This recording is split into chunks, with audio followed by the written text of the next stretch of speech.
In this video, I'm going to answer the question, does physical therapy or physiotherapy help with arthritis or joint pain? And we're getting straight into it right now. Now, I know they say that you should never answer a question with another question, but hear me out. There are many different interventions that you can choose to try and manage your arthritis or your joint pain. So the person that you need help from is really dependent on the intervention that you would like to go forwards with. So the question I'm going to put back to you is, how would you like to manage your arthritis or your joint pain? Now, whilst you're thinking about that, I'm going to take you through a very quick analogy. If you are having some renovation done on your house, I know, random, but bear with me, there are lots of different things that you will need to do.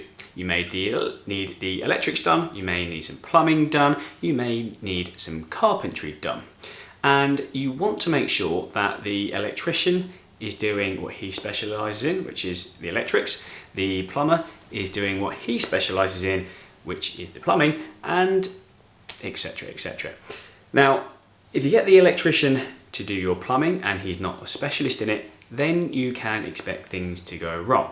And if you're getting your carpenter to do the electrics, the same thing is likely to happen. And it's exactly the same thing when it comes to managing joint pain.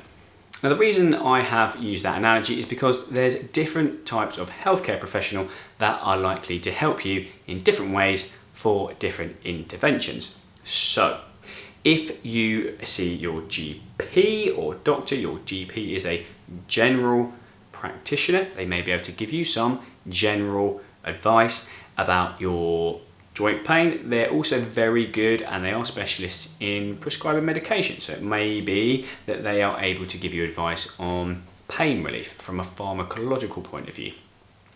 Your orthopedic surgeon is very good at two things really. One is surgery, and they're also quite good at injections. So if that is how you want to manage your joint pain, with medication, some general advice, and or injections and surgery, then they probably are the people that you need to be seeing.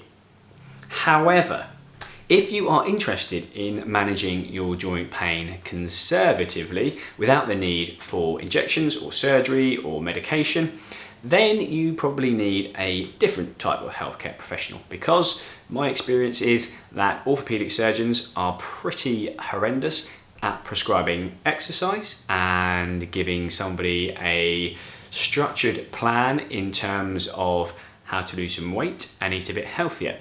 So if those are the sorts of things that you would like help with, then it probably is the case that physical therapy is the best option for you. And here's why. When you take a look at guidelines across the world for managing osteoarthritis, consistently you will see that conservative management should be attempted first before considering doing anything invasive. And there's lots of different things that fit under that conservative umbrella, but the two main things that there is strong evidence for are weight loss, if appropriate, and exercise. And exercise comes in a number of different formats. There are cardiovascular types of exercise that you can do, so that would include things like walking, swimming, and cycling.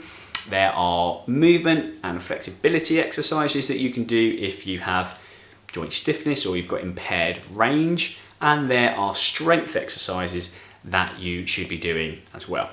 And my experience as a physiotherapist is that doctors and GPs and orthopedic consultants are not always the best at putting together a robust, personalised rehabilitation program for you. And that is the role of a physical therapist or physiotherapist. Not only is this a condition that they see a lot of, because unfortunately there are an awful lot of people with joint pain, it's probably something that they see on almost a daily basis. Their expertise are in delivering education and advice around conditions that they are knowledgeable about, and arthritis is most definitely one of those. And the other thing that they have significant expertise in is designing exercise programs and prescribing exercises that are bespoke and tailored to your needs. The good news is that there's lots of physical therapists putting free resources together online for you and your joint pain. But it is important to realise that this is general information that might help. And if it does, that's brilliant. However, if you are trying to exercise and you have pain, it can be a real challenge.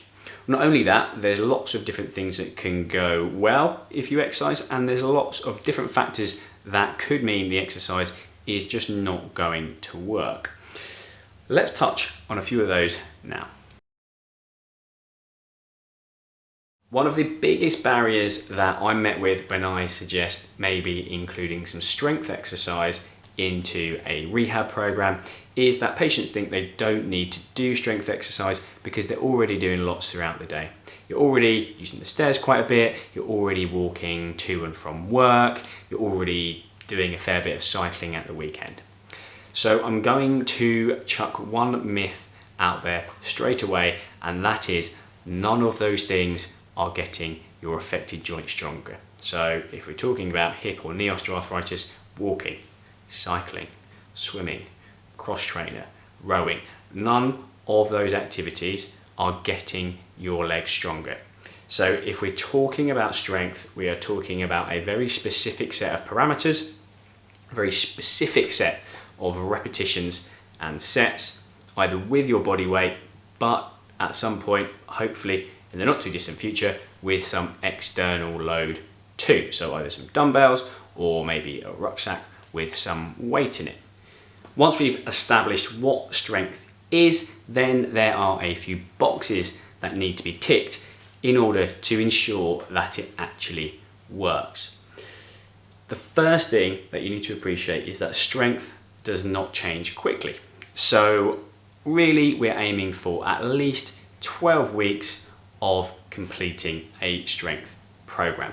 Do not get to week 3 or 4 and get downhearted because you haven't seen the improvement that you're hoping for. You don't go to the gym and then wake up the next day like Arnold Schwarzenegger. It takes time for muscles to adapt and change, and gold standard in terms of time frame is at least 12 weeks. Secondly, it needs to be done consistently. So with a strength program, we're really aiming for between 3 and 4 times a week or every other day, just to give those muscles time to repair and recover after each strength session.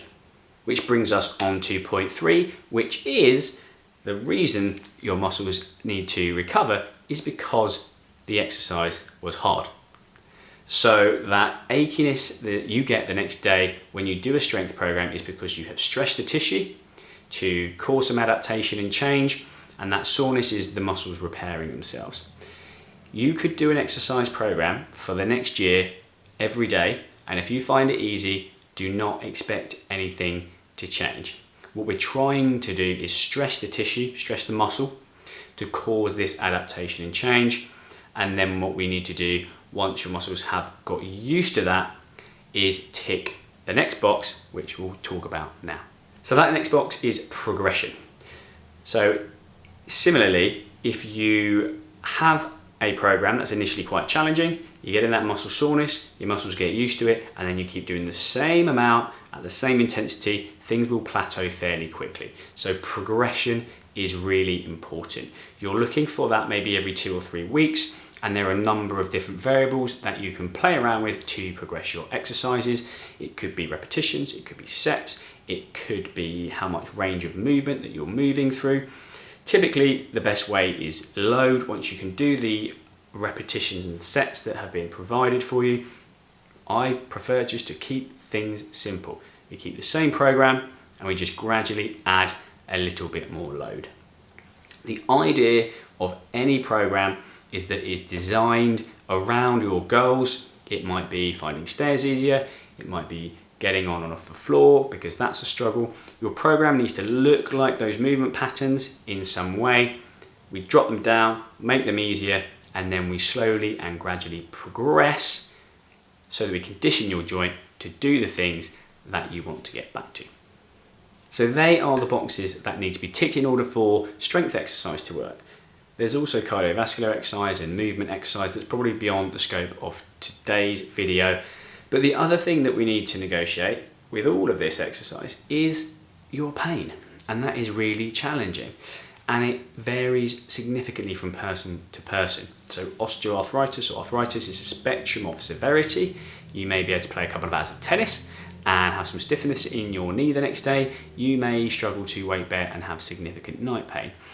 So obviously the things that we've discussed today are going to vary quite significantly with those two different examples.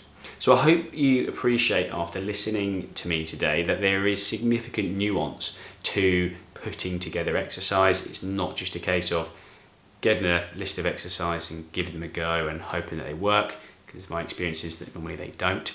And I think it's also important to appreciate what you're going to get from the different types of healthcare professionals that you sit in front of. If you are keen on managing your symptoms conservatively, then you want to be sat in front of somebody who is a specialist at exercise prescription, weight management, and giving you education and advice about osteoarthritis. Most typically, that is going to be a physiotherapist, a physical therapist, an osteopath, a chiropractor, maybe also an exercise physiologist as well. I hope you found that video helpful and it gave you some clarity on who you should be seeing for your arthritis. If you would like some more free help, then I do have a free osteoarthritis ebook which you can find in the description below the video.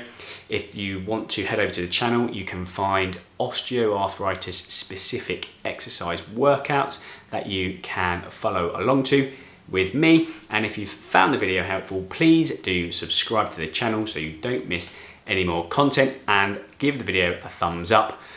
Whilst you're doing that, I'll see you in the next one.